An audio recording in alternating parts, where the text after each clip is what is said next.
told you it's the biggest Christian festival in the whole of Africa, probably the whole world. It's an Orthodox Christian festival. So today they are doing Demera, and tomorrow is going to be Mescal. But just look at the crowd. Just look at the people.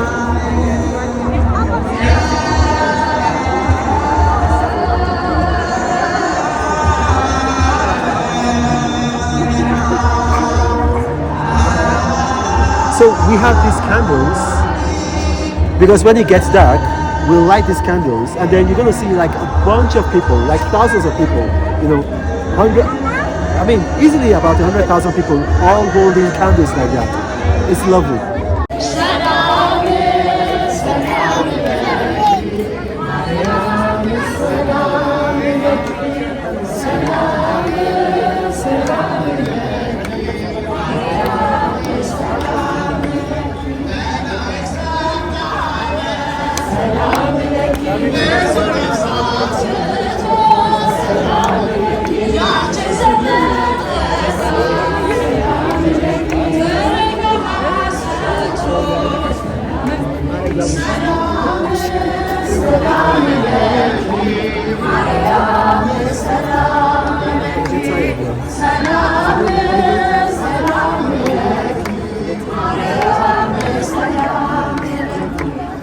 No, it's just the way I see it.